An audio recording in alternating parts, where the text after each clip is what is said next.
देवाईने किंजलची मानगूट पकडताच शुद्धीवर आले. काय करावे ते न कळून किंजलचा जीव वाचवायला देवाईकडे धावले. देवाईने एका हाताने किंजलची मान पकडली, दुसऱ्या हाताने पटापट बाजूच्या वाईन ट्रॉलीतून दारूच्या बॉटल्स काढल्या आणि संतापाच्या भरात आपल्या चारी दिशांना फेकल्या. फटाफट त्या बॉटल्स फुटताच त्यातली दारू सगळीकडे वाहत सुटली. तशीच खिशातला लायटर पेटवीत त्याने तो जळता लायटर त्या वाहत्या दारूवर टाकला. हा आगीचा भडका उडाला त्या पॅलेसमध्ये. ती सगळीच्या सगळी दारू देवाईने पेटवून टाकली. हा गहजब माजला होता सगळीकडे. आग आणि आक्रोश यांनी तो सारा दिवाणखाना पेटून निघाला. कोण ओरडतंय, का ओरडतंय सगळं समजण्याच्या पलीकडे गेलं होतं. जे आतापर्यंत देवाई ठाकूरला घाबरत नव्हते तेही थरथर कापायला लागले. काळीच तर नुसती ठप्प पडून गेली होती. धडधड सहस्र काळजांचा आक्रोश सुरू झाला. जॉन घाबरला. त्याने राणाकडे आणि बाकीच्यांकडे बघितलं. देवाई ठाकूर हा सारा महाल पेटवून टाकणार आहे. आज ठाकूर पॅलेस बेचिराख होणार. कोणीच वाचू शकणार नाही आता ह्या विनाशाला. ते पण थरथर कापले. न बोलताही जॉनच्या मनातील भीती सगळ्यांनाच कळली होती. ती शेकडो लोक धावली ती आग विझवायला. रेशमी पडदे, इम्पोर्टेड लाकडी फर्निचर, ते आलिशान कार्पेट भकाभका पेटून उठलं. आणि त्या सगळ्या आगीच्या तांडवामध्ये अगदी मध्यभागी देवाई किंजलला घेऊन उभा होता. बघणारा प्रत्येक जण जागीच थिजून गेला हे देवाईचं अग्नितांडव बघून. हे सर्व अचानक अशा एका क्षणात झालं की कोणाला काही रिॲक्ट व्हायचा वेळ पण नाही मिळाला. तो असं काही करेल कोणालाच कल्पना नव्हती. ठाकूरांच्या त्या महालात अतिशय उंच प्रतीचं लाकडी सामान, रेशमी पडदे आणि असं बरंचसं आगीत पटकन जळून जाणारं सामान होतं. त्यामुळे त्या दिवाणखान्याला पेटायला वेळ लागला नाही. आग आता दुसऱ्या खोल्यांपर्यंत पोहोचू लागली होती. सगळेच ठाकूर त्या आगीत सापडले होते. आबासाहेब, आनंदी, राजीव, कियारा, ध्रुव सगळेच जागी थिजून गेले होते. ती क्षणार्धात पेटलेली एवढी मोठी आग आणि त्या भल्या मोठ्या प्रचंड आगीच्या भिंतीमध्ये किंजलला घेऊन उभा असलेला तो. एकामागून एक बॉटल्स फुटतच होत्या. त्यातली सगळी दारू वाहून पूर्ण दिवाणखान्यात पसरत चालली होती. आणि अजून भडका उडत होता. True Kinjal Kartik Thakur, only true. किंजलचा चेहरा आपल्या समोर आणत देवाई संतापाने बोलत होता. फक्त सत्य प्रिन्सेस आता. आणि ह्यापुढेही फक्त सत्यच निघणार तुझ्या तोंडातून. एकही वाक्य, एकही शब्द खोटा नाही. अक्षरशः कोसळला देवाई ठाकूर तिच्या अंगावर वीज बनून. किंजल थरथर कापली. तिचा खोटेपणाचा कालावधी आता संपला होता. विसरली होती ती की तो आता तिचा भाई असल्याबरोबरच विरजाचा देवही होता. सारा दिवाणखाना जळत होता. फार वेळ लागणार नव्हता ही आग सगळीकडे पसरून त्या एवढ्या अवाढव्य संपूर्ण महालाला गिळंकृत करायला. ठाकूर पॅलेस शेवटी देवाई कार्तिक ठाकूरच्या आगीत पेटलाच. आग पटकन पटकन वरच्या मजल्यांपर्यंत पण वाढतच चालली होती. देवाई आणि किंजल मार्बल फ्लोअरवर उभे होते म्हणून ती आग कुठल्याही कार्पेटला पकडून त्यांच्यापर्यंत इतक्यात तरी पोहोचणार नव्हती. पण बाजूला पेटलेल्या भयंकर आगीच्या झळा तर त्यांनाही लागतच होत्या ना. आणि त्या वाईन ट्रॉलीमध्ये अजून एक बॉटल बाकी होती. किंजल थरथर कापत त्या शेवटच्या बॉटलकडे बघत होती जीवाच्या आकांताने. ती शेवटची बॉटलच ठरवणार होती तिचं भविष्य अंतही. किंजलला माहीत होतं देवाईला जर आज खरं नाही कळलं तर नक्कीच ती बॉटल स्वतःच्या पर्यायाने तिच्याही आपल्याही पायाखाली फोडील आणि किंजलला घेऊन त्या आगीत स्वतःला झोकून टाकील. एवढी तर ती स्वतःच्या भावाला ओळखतच होती. आग क्षण न क्षण त्यांच्याजवळ येत होती. जॉन, राणा, सितारा सिंग, जोसेफ सगळेच धावले ती आग विझवायला, ठाकूरांना वाचवायला. पण किचनमध्ये जायची सोय नव्हती. मध्येच आगीने पेट घेतला होता आणि अचानक किचनमधली सिलेंडरांनी एकामागून एक पेट घेतला. धडामधूम करून हा मोठा स्फोट झाला. सारा पॅलेस हादरला. जमीन भूकंप झाल्यासारखी थरथर कापली. महालाची किचनच्या साईडची एक भिंतही कोसळली. त्या स्फोटाने सगळे हादरले अन वेड्यासारखे धावले घरात अडकलेल्या लोकांना लवकरात लवकर बाहेर काढायला. आज महालात काही घमासान होणार ह्याची पूर्वकल्पना सगळ्यांनाच होती. त्यामुळे इन हाऊस स्टाफला आधीच त्यांच्या सुरक्षिततेसाठी क्वार्टरमध्ये पाठवलं होतं. घरात फक्त ठाकूरच होते आणि आगीच्या अग्निकुंडात एकदम मध्यभागी आपल्या लाडक्या बहिणीला घेऊन तो देवाय कार्तिक ठाकूर. भाई, यू जस्ट कॅन्ट किल मी. तू नाही मारू शकत मला. मी तुझी प्रिन्सेस आहे, तुझी लाडकी प्रिन्सेस. भाई, यू लव्ह मी. तू खूप खूप प्रेम करतो माझ्यावर. मी कितीही चुकली तरी तू माझ्यावर कधीच रागवू शकत नाही, मारू शकतच नाही मला. किंजल ओक्साबोक्शी रडत देवाईकडे प्राणांची भीक मागत होती. बरोबर बोलली प्रिन्सेस. खूप प्रेम करतो तुझ्यावर, अगदी खूप खूप, स्वतःपेक्षाही जास्त. आयुष्यात कधीही कोणावरच केलं नाही इतकं जास्त, विरजापेक्षाही जास्त. म्हणूनच त्रास होतोय तुझ्या वागण्याचा इतका जास्त. तू चुकली तरीही तुला शिक्षा करणार नाही, हेही खरं आहे. You are not my sister, you are my daughter princess. त्यामुळे तुझ्या प्रत्येक पापात मीही भागीदार आहे. मला पण माझ्या पापांची शिक्षा मिळालीच पाहिजे ना. मीही शेवटी ठाकूरच ना. मी निर्दोष कसा काय असणार ह्या सगळ्यात. त्यामुळे तुझ्याबरोबर ह्या अग्निकुंडात आज मीही स्वतःला झोकून देईन. तू केलेल्या पापांची शिक्षा मलाही.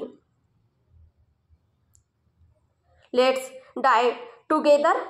किंजल भीतीने अक्षरशः किंचाळत, नाही भाई, नाही नाही, खूप चटका लागेल, भाजली जाईल मी, खूप त्रास होईल मला जळताना. प्लीज भाई, नको. किंजल कार्तिक ठाकूर, फक्त सत्य, यावेळी फक्त सत्य, पूर्ण सत्य. देवाय अतिशय थंड पण आगीपेक्षाही ज्वलंत शब्दात तिला बोलला. किंजल थरथर कापू लागली. तिचा चेहरा आपल्या थरथरत्या दोन्ही हातांच्या उंजळीत घेत देवायने तिला भरल्या डोळ्यांनी परत विचारलं, ट्रू प्रिन्सेस, यावेळी फक्त पूर्ण सत्यच. हे सगळं कांड कोणी घडवलं? काल रात्रीचं पूर्ण रहस्य काय? विरजाला त्या हॉटेलमध्ये कोणी बोलावलं?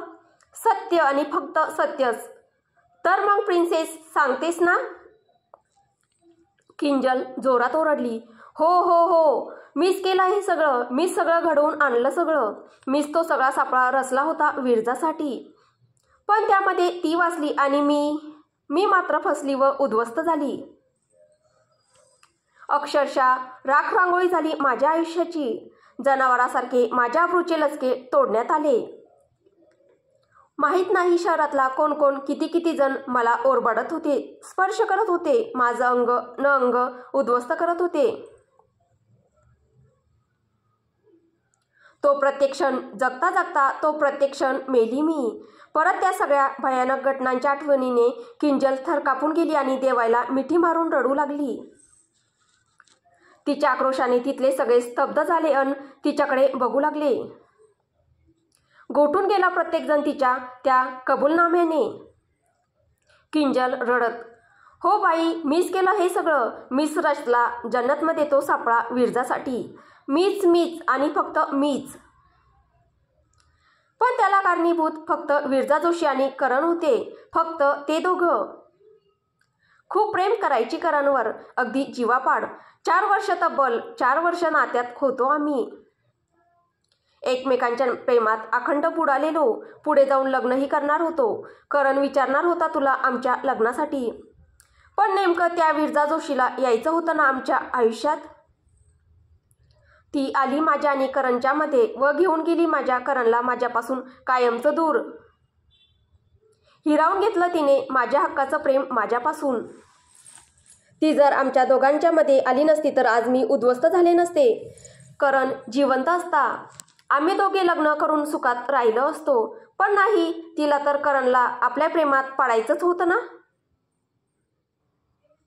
इथे तुझ्याबरोबर प्रेमाचा नाटक आणि तिथे करण बरोबर नवीन संसार.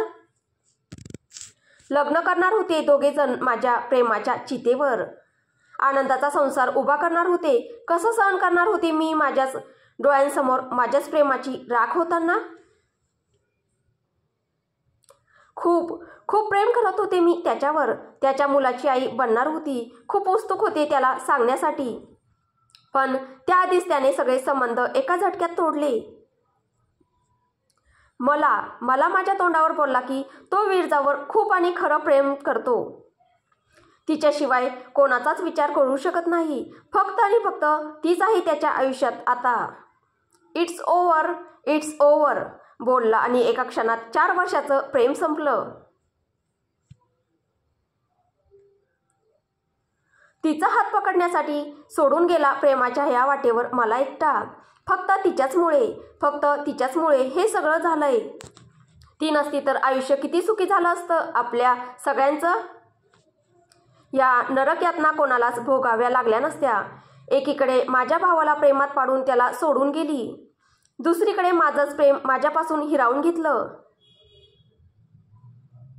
एवढं कमी होतं की काय, माझ्या घरातही तिनेच आग लावली. माझा परिवार तोडून टाकला. आनंदी काकूला वेगळं केलं साऱ्या घरापासून. मग का माफ करू तिला मी? माझं सगळंच तर बर्बाद करून टाकलं होतं तिने.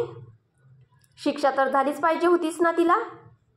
म्हणून तिला धडा शिकवायला मीच केला होता तो 31 डिसेंबरचा प्लॅन. जन्नतची रूमही मीच बुक केली होती तिच्या नावाने. माझ्या ग्रुपच्या काही मुलांना ती आवडायची म्हणून 31च्या रात्री त्यांच्यासाठी सोय म्हणून विरजाला सेट केलं आणि त्यांच्याच मदतीने जन्नतमध्ये बोलवलं. पण माहीत नाही कसं करणला कळलं आणि तोही पोहोचला जन्नतमध्ये विरजाला वाचवण्यासाठी. विरजाचं लाईव्ह रेकॉर्डिंग होत होतं माझ्या मित्रांबरोबर. सगळं व्यवस्थित प्लॅननुसारच चाललं होतं. पण मध्येच तुझा फोन आल्याने मला तिथून घरी निघावं लागलं. अर्ध्या रस्त्यातच होते की फोन आला. रेकॉर्डिंग बंद पडलंय. तशीच माघारी वळले. तिथे बघितलं तर विरजा तिथे कुठेच नव्हती. माझे मित्र ड्रग्सच्या नशेत सेरबेर वावरत होते. त्यांनी तर ड्रग्स घेतले नव्हते. मग हे ड्रग्स त्यांना कोणी दिले? नक्कीच त्या करण आणि विरजाने त्यांना खाऊ घातले असणार. मी त्या सगळ्यांना आवरायला जाणार तेवढ्यात ड्रग्सच्या नशेत राक्षस बनलेल्या त्या सगळ्यांनी माझ्यावरच झडप घातली आणि पाशवी अत्याचार केला. तुटत फुटत गेले मी एखाद्या कसकट्याच्या बाहुलीसारखी. पण त्यांना दया आली नाही. ते थांबले नाहीत. त्यांच्यानंतर तो अत्याचारही थांबला नाही. कोण न कोण येतच होतं आणि मला उद्ध्वस्त करून ओरबाडून जातच होतं. टेबलाच्या आत लपलेल्या करण आणि विरजाला मी मदतीच्या आशेने बघितलं. त्यांनीही बघितलं मला. पण माझ्या मदतीसाठी धावून आले नाहीत. नाही वाचवले त्यांनी मला. माझ्या शरीराची विटंबना होत होती. दिसून सुद्धा नाही थांबवली त्यांनी ती. माझ्या तोंडातून मदतीसाठी आक्रोश निघत होता. पण ते तरी उठून माझी मदत करू शकत होते ना हे सगळं बघून. पण का आले नाहीत ते?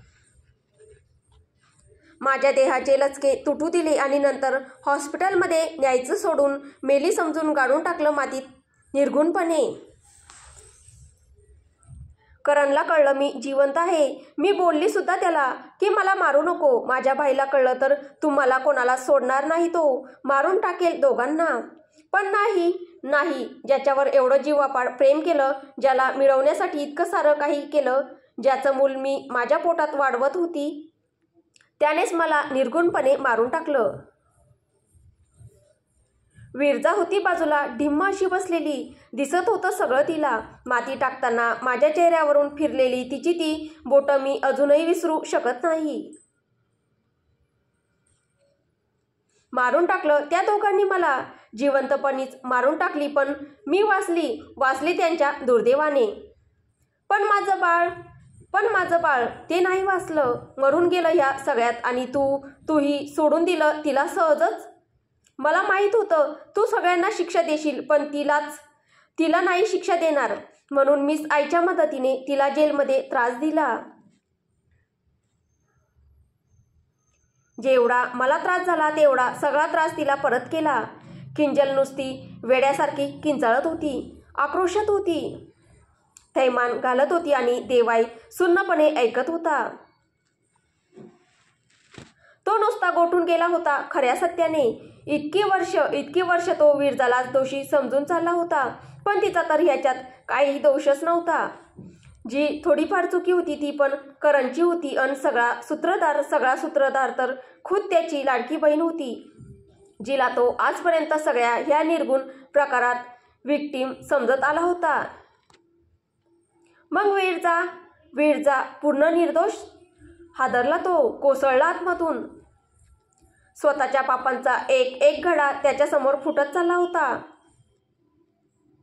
ज्या चुकीच्या समजावर त्याने स्वतःच्याच हाताने आपल्या प्रेमासाठी, आपल्या विरजासाठी नरकाचा जो भयंकर डोलारा उभा केला होता, त्याची एक वीट न वीट त्याच्याच समोर कोसळत चालली होती. आणि त्याबरोबर कोसळत होता त्याच्या आतला राक्षस, ज्याने तिचा बाकीचा छळ करायला कुठलीच कसर शिल्लक ठेवली नव्हती.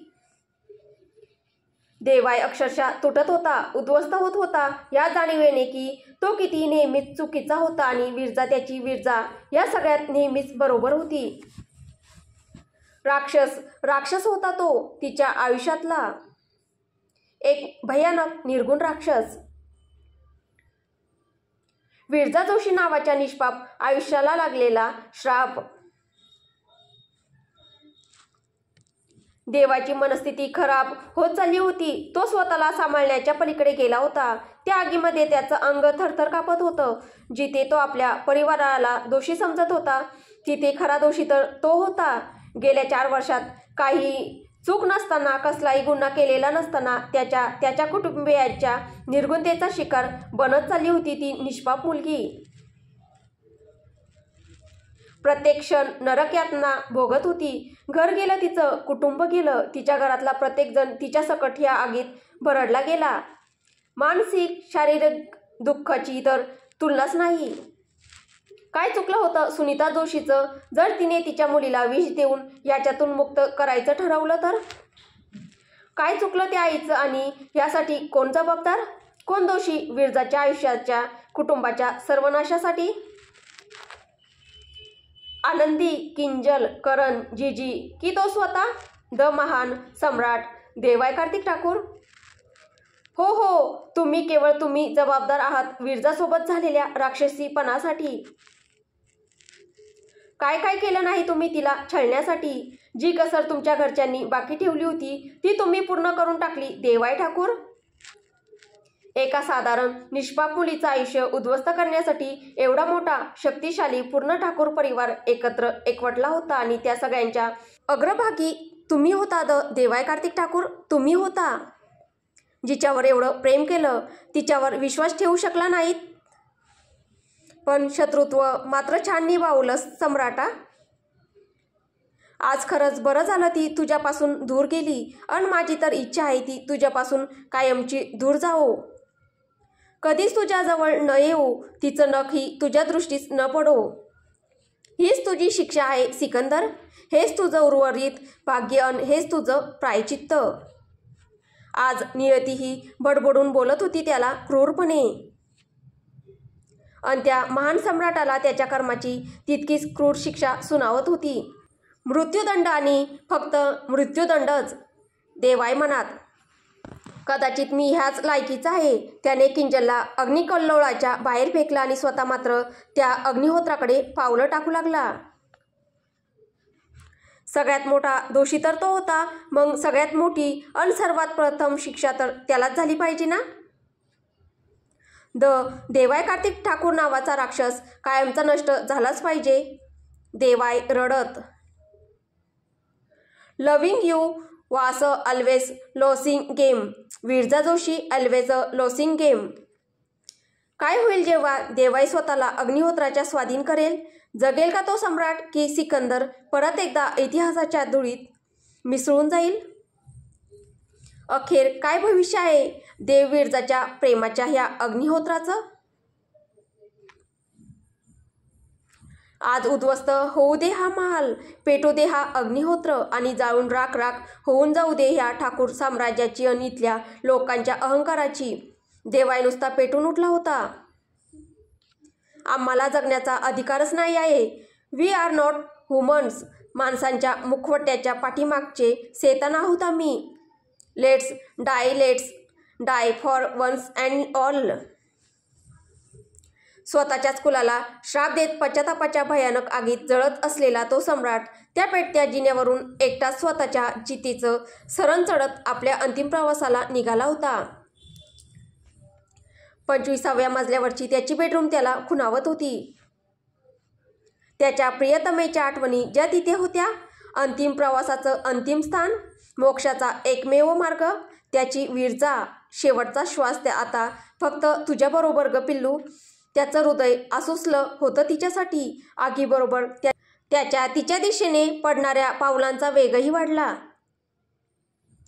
देवाय स्वतःशीच फुटफुटत बोलला, मला यायचे पिल्लू तुझ्याकडे, खूप लवकरात लवकर यायचंय. भेटशील ना ग मला तू? तिरस्कार तर करणार नाही ना राणी माझा? बघशील ना एकदा तुझ्या ह्या वेड्या देवकडे? तोंड तर फिरवून घेणार नाही? मी वाईट वागलो तुझ्याशी, खूप वाईट वागलो, पण तरीही घेशील ना तुझ्या कुशीत? लोटून तर देणार नाही ना मला दूर? जान, तो जोरात आक्रोशला. त्याचं हृदयाचे असंख्य तुकडे होत होते.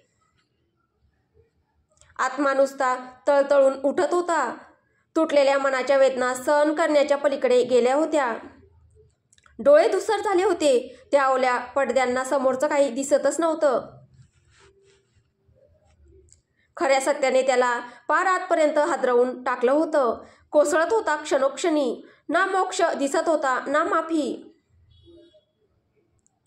अश्वत्थामा सारखं युगोनयुगो शापित जगणंच शेवटी त्याच्या नशिबात आलं. फक्त एकच हवं होतं, मरण्याच्या आधी तिची माफी आणि तिच्या बाहुत मृत्यू. बस. जगातल्या सगळ्यात श्रीमंत माणसाचं तेवढंच गरीब मरण. देवाय, एकदा, फक्त एकदा माफ कर जान. हृदयाचे असंख्य रक्तबंबाळ तुकडे अन डोळ्यांचे ओले पडते सावरत देवाय 25व्या मजल्यावरच्या आपल्या जानच्या उरलेल्या आठवणींकडे रडत जात होता. तरी ते खाली बघता बघता दिवाणखान्याबरोबर वरच्या मजल्यांनीही पेट घेतला.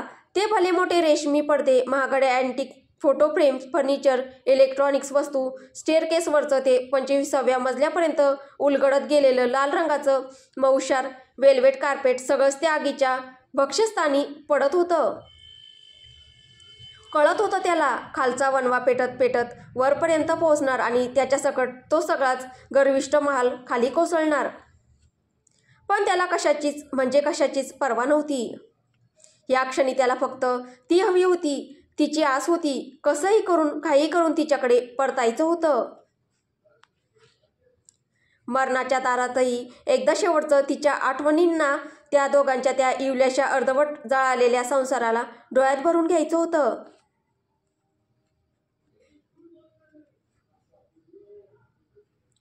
जीव क्षणाक्षणाला कासावीस होत होता त्याचा. दिसेल ना मला ती तिथे? वेडं मन सारखं सारखं आशा धरत ती नसूनही तिच्या अस्तित्वाचा शोध घेत होतं. जान, परत ये ना, तूच तर एक माझी. बाकीचं सारं जग तर कधीच परक होतं. नाही जाणू शकलो तुला पिल्लू. निदान शिक्षा करायला तरी परत ये. तो भीक मागत होता तिच्या परतण्याची. स्वतःला मृत्यूदंडाची क्रूर शिक्षा करण्यासाठी उत्सुक असलेला तो काही समजण्या उमजण्याच्या पलीकडे गेला होता. राहून राहून विरजासोबत केलेला अन्यायच आठवत होता. चढत असलेली प्रत्येक पेटती पायरी त्याने स्वतःच्या प्रेमाच्या विरुद्ध केलेल्या हर एक क्रूर गुन्ह्याची त्याला आठवण करून देत होती.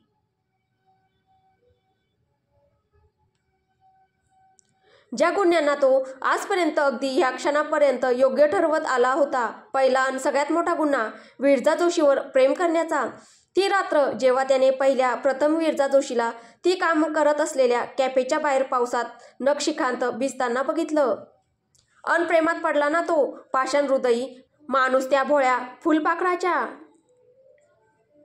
छान चाललं होतं तिचं गरिबीचं थिगळं लावलेलं विश्व. देवाय कार्तिक ठाकूर नावाच्या राक्षसाच्या अस्तित्वाविना. पण तो आला तिच्या आयुष्यात आणि तिचं ते अल्लड निष्पाप विश्व कायमचं गढूळ करून गेला. गरीब होती रे ती. घरात 18 विश्वे दारिद्र्य असलेल्या तिच्या जास्त अपेक्षा नव्हत्या माणसांच्या श्रीमंत देवाकडून.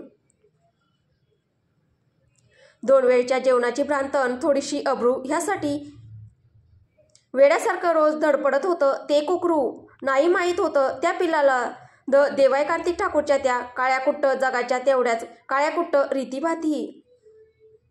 एका फाटक्या चाळीत अन त्याहीपेक्षाही दरिद्री घरात राहणारं, आपल्याच फाटक्या स्वप्नाळू जगात रमणारं 18-19 वर्षाचं एक बावरं मन.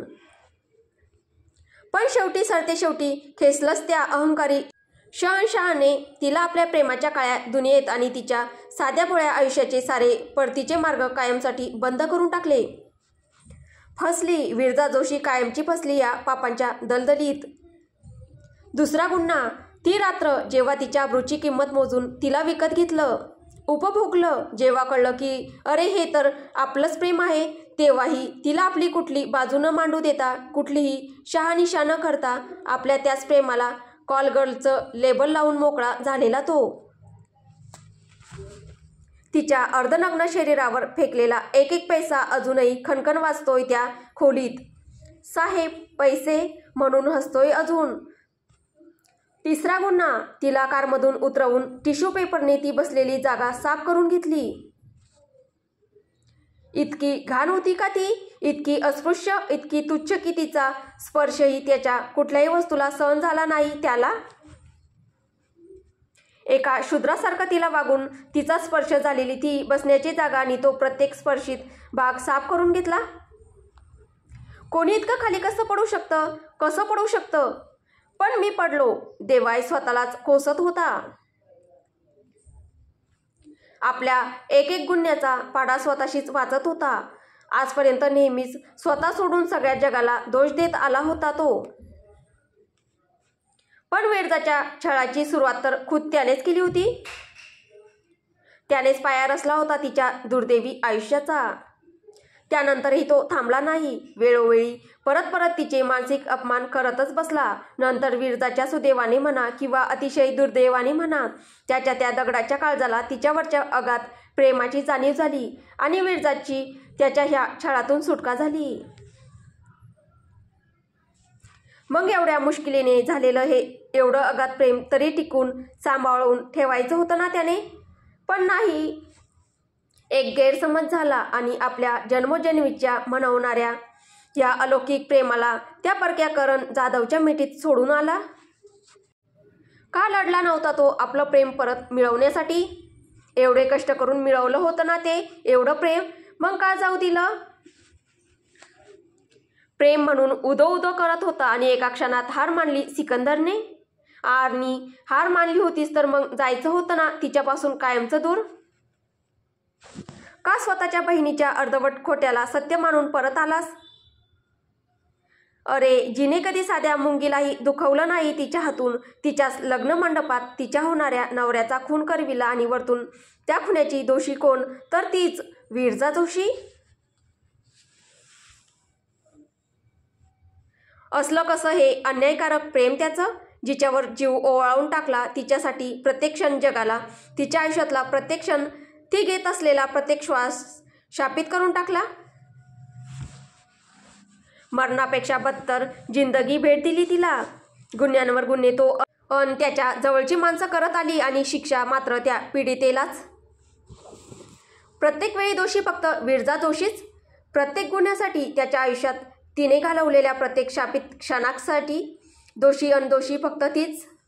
ना कुठलं कोर्ट, ना कुठली सुनावणी, ना स्वतःची बाजू मांडण्याची संधी. डायरेक्ट आयुष्य उद्ध्वस्त करण्याची काळ्या पाण्याची शिक्षा देवाई कार्तिक ठाकूरच्या ह्या झटपट न्यायाच्या दरबारात तिच्यासाठी. पार उद्ध्वस्त करून गेला तो तिच्या भोळ्या स्वप्नांच्या दुनियेतला राजकुमार तिला. एकदाचा न्यायनिवाडा करून तो मोकळा झाला. पण हे प्रकरण तिथंच संपलं का? तर नाही. त्याच्या ह्या न्यायाने त्याच्याच परिवारातील लोकांना तिचा छळ करण्याची अजून एक मुक्त संधी त्याने प्राप्त करून दिली. या आणि करा माणूस छळ माझ्या प्रेमाचा, असं आमंत्रण देणारा तोच तर होता ना. तो जर तेव्हा तिच्या पाठीमागे कणभर जरी उभा राहिला असताना तर तिच्या छळाचा हा बाजार मांडण्याची कोणाचीच म्हणजे कोणाचीच कधीच हिंमत झाली नसती. पण जिथे कुंपणच शेत खातं तिथे परक्यांना काय बोल लावणार? चौथा गुन्हा जेव्हा पूर्ण निर्दोष असूनही 3 वर्षाच्या त्या नरक्यातना स्वतःची शिक्षा भोगून विरजा जेलमधून बाहेर पडली. केली ना शिक्षा पूर्ण तिने देवाई ठाकूरवर प्रेम करण्याची? भोगलं ना सगळं तिने? मग सोडून द्यायचं होतं ना त्या बिचाऱ्या मुलीला तिच्या हालातीवर? जगू द्यायचं होतं ना तिचं उरलेलं दुर्दैवी आयुष्य? कसं जगायचं होतं तसं शिल्लकच काय ठेवलं होतं त्याने तिच्या आयुष्याच्या फाटलेल्या लक्तरात? पण नाही, त्याला तेही सहन झालं नाही. कुत्र्यासारखी शहराच्या कानाकोपऱ्यात तिला शोधण्यासाठी माणसं पाठवली. घरदार सुटलं, कुटुंब सुटलं. एका बारमध्ये काम करण्याची वेळ आली. वाटेल ते कष्ट करून चांगलं शिकून मोठं होण्याची स्वप्न बघणाऱ्या एका गरीब घरच्या साध्या भोळ्या मुलीला बार गर्ल्सच्या लेवलला आणून ठेवलं. तिच्या भविष्याची मानसन्मानाची धूळदाण करून ठेवली. तरीही त्यात जगायचं शिकलं होतं तेही वेडं. कुठलीच तक्रार नव्हती तिची. स्वतःच्या दुर्दैवाशी सतत तडजोड करणं जणू त्या सटवाईने जन्मताच तिच्या बाळी लिहून पाठवलं होतं तिला ह्या नरकात. पण नाही, तिथेही शांतपणे जगू दिलं नाही त्याने तिला. शोधून काढलीच तिला अखेर आणि परत खेचून आणलंय आपलं आवडतं खेळणं त्याच्या ह्या काळ्याकुट्ट दुनियेत. ह्या कपटी लोकांमध्ये किती त्रास देवाय तिला, किती तो त्रास. त्याच्या भीतीने बारच्या एका टेबलाच्या खाली थरथर कापत बसलेलं ते कोकरू अजूनही आठवत होतं त्याला. आणि आपल्या बुटांच्या टोकाने अगदी तुच्छतेने तिचा चेहरा उचलून खतखत हसणारा तो विकृत राक्षसही. उचलून आणलं ते तुटलेलं खेळणं ठाकूरांच्या घरात तिच्या आयुष्याचा नवीन विकृत खेळ मांडण्यासाठी. आता पुढे काय होईल हे आपल्याला पुढच्या भागात पाहायला भेटेल. तुम्हाला ही कथा कशी वाटते आहे कमेंटद्वारे नक्की कळवा. कथा आवडत असेल तर व्हिडिओला लाईक करा, शेअर करा. कथेचे पुढील भाग ऐकण्यासाठी आपल्या चॅनलला सबस्क्राईब करा. धन्यवाद.